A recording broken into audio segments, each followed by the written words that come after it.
lost the discussion and had to use that communication and that tagline. And 6 months after launch, we realized that 60% of the users of an antiperspirant for women were men. Why? Because the advertising says strong enough for a man. So a lot of Hungarian and a lot of Czech were like, strong enough for me, I'm gonna use it. So, and in the US, no man would use, they would understand that. So here was like another example for me where like, okay, you gotta be careful on how you adapt global brands and how you make them work. Hi, I'm Daniel Vimelo. I read a lot and I am a never stop learning driven person. One thing I keep noticing is that a lot of frameworks and innovative concepts get trapped behind the language. I see a lot of people maintaining a lot of conversations with concepts that were developed 10, 15 years ago because a lot of books haven't arrived to Portuguese and Spanish speaking markets. So what I'm trying to do is to bring these newer concepts to the Spanish and Portuguese speaking audiences, and even if that is possible through the own authors themselves. So today I'm here with Ulli Appelbaum, the author of the Brand Positioning Workbook, a practical step-by-step workbook that helps you to build your brand positioning. And it's based on 1,200 cases studied from brand positioning. Ulli kindly accepted to record our conversation, but we are innovating. We are going to adapt this conversation so you're going to hear the own author talking to you in your own language. So Ulli, you are very welcome. I really appreciate you are here. And please, I would like if you can introduce yourself, talk about your wide experience and explain us the core idea of the brand positioning workbook. Well, first of all, Daniel, thanks for having me and thanks for inviting me to this initiative and opening up the opportunity to Portuguese and Spanish-speaking people out there. So really excited about that. I'm Ulli Appelbaum. As you can hear, I'm a German. I haven't managed to hide my accent, but I've been living in the US for over 20 years now. And my background is really account planning and brand strategy at large advertising agencies, first in Europe, then here in the US. And 11 years ago, I started my own consulting firm, First the Trousers, then the Shoes. I'm based here in Minneapolis. So my wife is from here, so we decided to settle down here as a lifestyle choice, not as a career choice. So I had to start my own company if I wanted to stay here. And I've always been interested in what motivates people, what influences people, their behavior, their attitudes, and always at a global scale. So very early in my career, I moved to Hungary and worked in Central and Eastern European markets. And then, of course, the US. I worked in Asia. I worked in Mexico and Brazil quite a bit. So I've always been interested by that. And I was always an avid student of case studies. And early in my career, I noticed that I could see patterns within specific case studies where you could see, sometimes a country of origin was used, for example, to sell an Australian beer to Americans. That was Foster's, Australian. Or you could see an olive oil, Italian olive oil was using country of origin to sell its product to British consumers. So I started to see this pattern and I asked myself, how many of these patterns can I identify? And that's how I started to collect all these case studies. And I identified basically these 26 patterns, and I call them sources of brand associations, which are basically all 26 proven successful ways to position a brand. That doesn't mean that every positioning will always work for every brand, but the idea behind it is that if you look at these 26 sources of brand association when trying to position your own brand, you're going to come up with a lot of interesting ideas on how to position, because we're going to look at your brand and say, okay, what's the country of origin? Can we say something about that? Can we connect with aspirational values of your consumers? Is there something in how your brand is manufactured that is specific and allows us to put it on a pedestal and make it look good? So you really explore your brand from all these different perspectives, and that gives you all this option to choose from, and the likelihood that you'll find a really interesting one that is relevant with consumers and that hasn't been used in the market already is extremely high, or it's 100% rate in my experience. So it's really a methodology that sort of like allows you to think faster and guides your thinking when you try to position a brand. And once I'd reached 1,200 plus case studies, I finished my circle of 26. I couldn't find any more, so I stopped.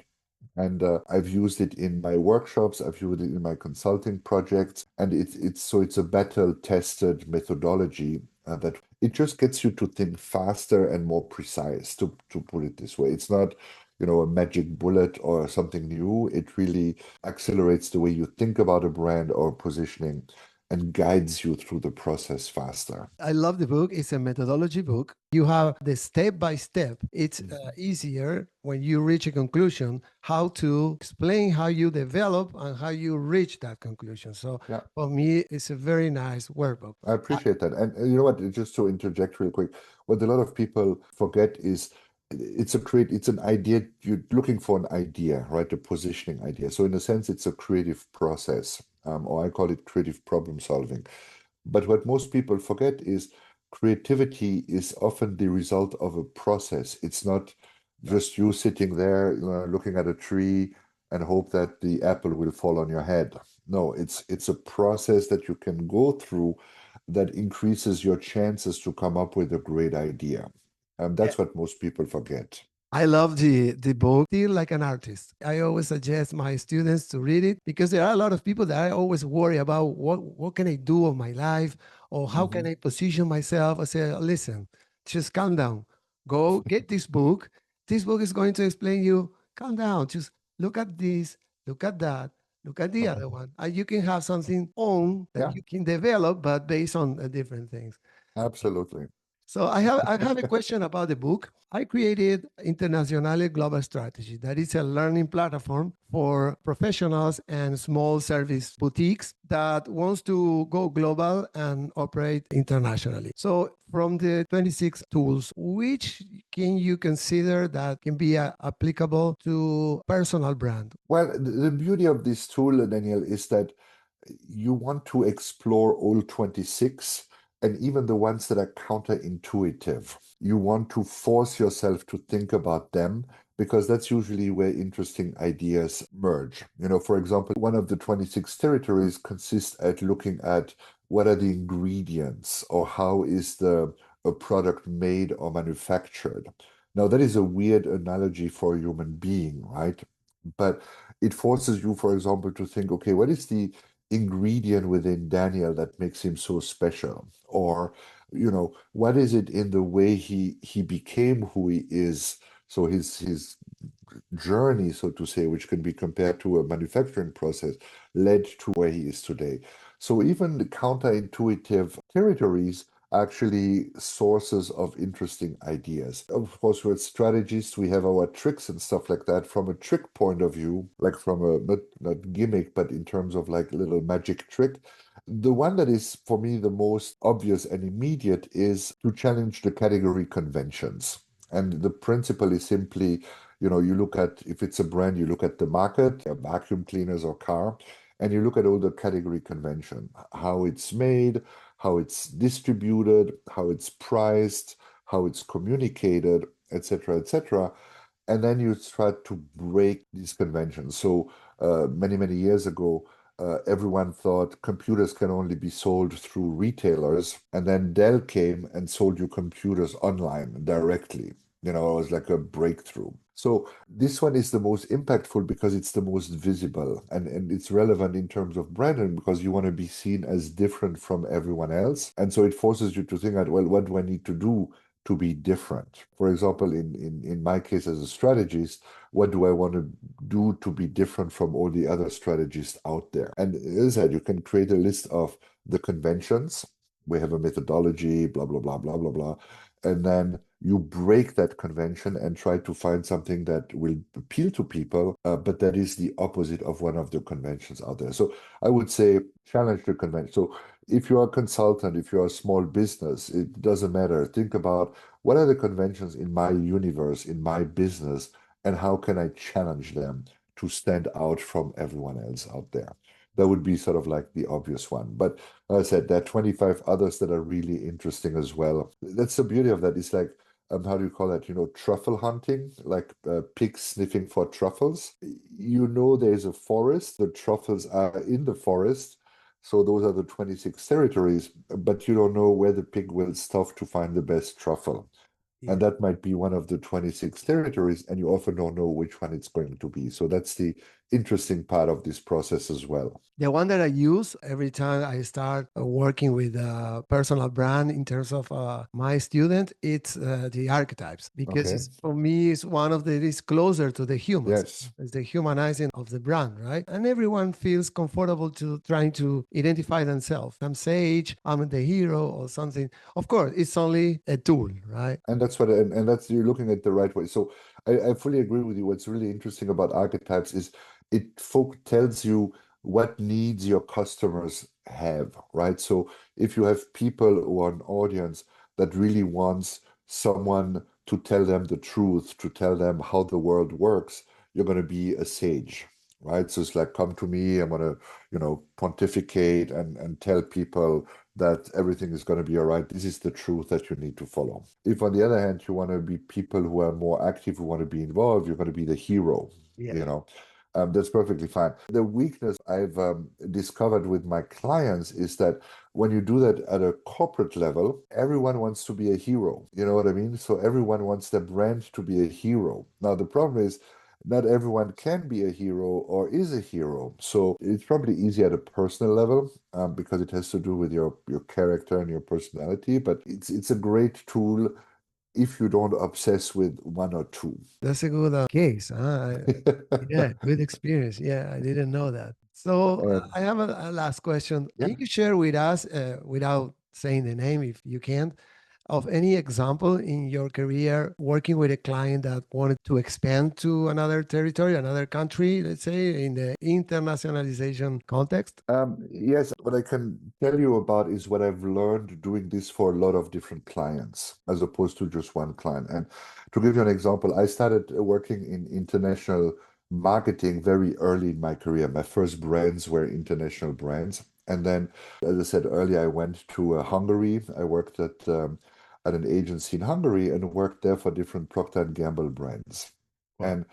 And at the time, that was in the 90s. And at the time, it was all about exporting global success. All the mistakes that have been done there is just ridiculous. But for example, one brand I worked on was Wash and Go. Wash and Go is a two-in-one shampoo, Uh-huh. and it's Yes, basically I cleaning remember. and Yes. conditioner. And the idea was, you saw fit people going to the gym, working out, washing their hair in the gym, and then they're ready to go. So it's all about convenience. And so they were convinced that they need to convince Hungarian women about the convenience of wash and go. And they were pushing that, they were developing advertising, etc., etc. And so I asked the question, very simple. It's like, how do Hungarian women actually wash their hair? And we talked to like 20, 30 women on how they wash their hair. And what we realized is so hair is very important to them. Most of the women wash their hair maybe once a week, but when they do that, they do it for 2 hours. It's Oh, like a whole process they go through.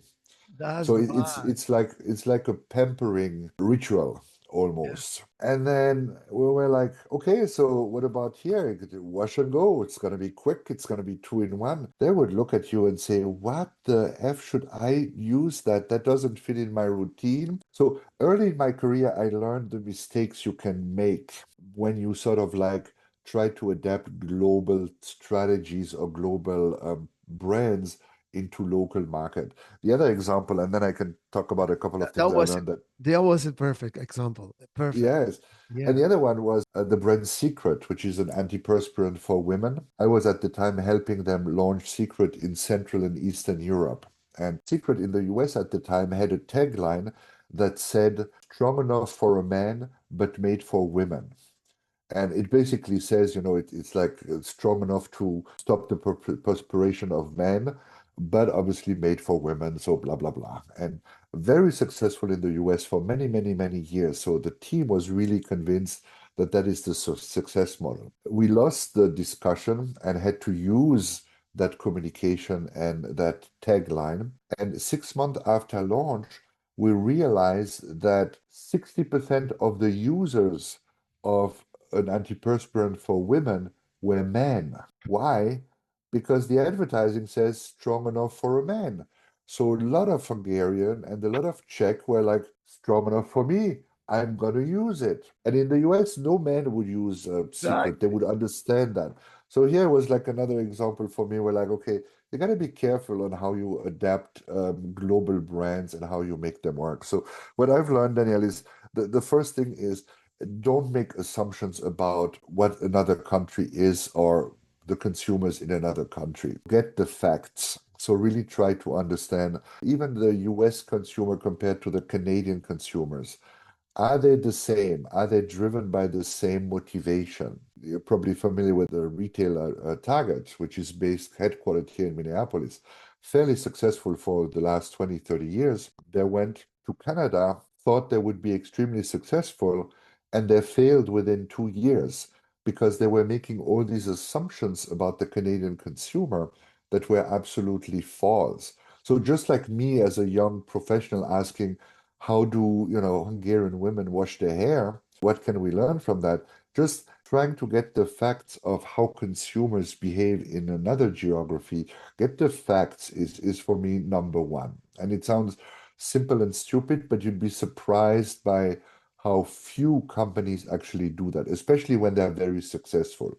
Another example that was recently I saw was Liquid Death, a very popular brand in the US, the water. It's like a lot of, oh, this is the new way of branding. This is, yeah, changes all the convention of branding, blah, blah, blah.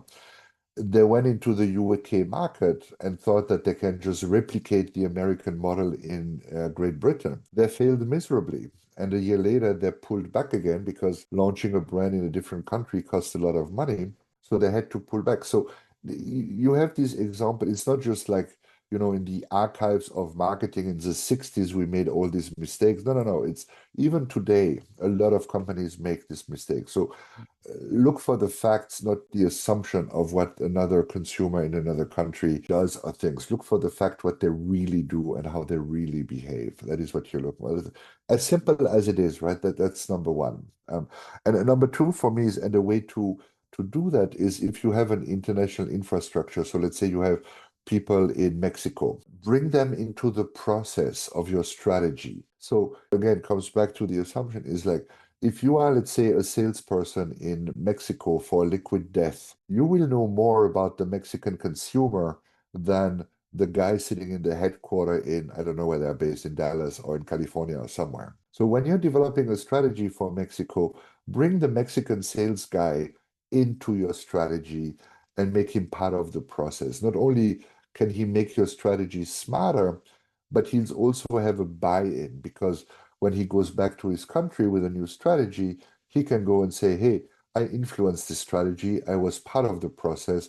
I'm going to execute the heck out of it to make sure it succeeds. So that's sort of like number two is include the local know-how and team, both for knowledge and for buy-in. And the third area I would focus on is really what I see a lot is confusing strategy and execution. And what I mean with that is we all speak about strategy, but then we use executions as an example for the strategy. Strategy for brand XYZ is blah, blah, blah. Here's the TV spot. You know what I mean? And there's a big difference between the two. And it's often that a strategy, a global strategy, can be highly effective when it is executed locally. And when it's executed globally, so American casting in Peru or American casting in Brazil, it's not going to work. If you take the strategic idea and execute it, let's say locally in Brazil, then it might work. And companies that are really brilliant at doing this are companies like Mars, the confectionery company, Yeah. and so forth. So that's for me like the third thing is don't confuse strategy and execution. Strategy usually travels well, execution maybe not so well. Very good. Very So good. sorry, this was a lot of information. Sorry for that. No, no, no. The samples were great and the information was very valuable. And something that I teach to my students when they want to go global is the first thing that I say is there is a big difference between exports and going global. We call in our language, we say internationalization. Because one thing is export is selling to a client that is in other part of the world. The other thing is if you want to go global, You have to position yourself and your brand, your personal brand, as somebody who knows the market, somebody who knows how to operate in the different markets and have a presence, even if it's online. Okay, it was a really nice conversation. I'm so happy. I really enjoyed it. I think it's a great initiative that you're having here. So I love it. And I promise that I will read your other book, The Science of Brand Associations. I have it here in my list. You started to mention the brand associations in the workbook, but I believe that you have developed in more detail in this book, right? Yes, and that's, if I may just throw it out here, it's funny, right? Because the first book is about my methodology. I use the term a source of brand association to describe these 26 territories. But then once I wrote the book, I was like, well, let's think a bit deeper about brand associations. And one thing that struck me is that a lot of smart people use brand associations, but no one really has written a book about it yet. And so at first I thought maybe it's not relevant enough. But as I said, so many people use that term and that concept. And then I started to dig deeper and I started to realize there is so much scientific knowledge that is about brand associations or memory structures. There's so much data, marketing data, that shows us what works and what doesn't in terms of brand association. So the second book is really just, I look at it as a curation of best-in-class thinking of the science and the evidence-based marketing around brand associations. So I put the cart before the horse, so to say. I should have started with brand associations and then the positioning methodology. I did it the other way around, but that's life. For me, this book is very valuable, especially Good. if you are working with this. So Mhm. okay, I don't want to take more time from you. I appreciate. Thank you very much. Oh, And thanks, Daniel. I hope we can repeat it with the other book. I love it. And I look forward to hear myself in Spanish and in Portuguese. I hope I don't have a German accent when I speak Portuguese and Spanish. We don't know. Okay, thank you very much. See you. Thank you. Thank you.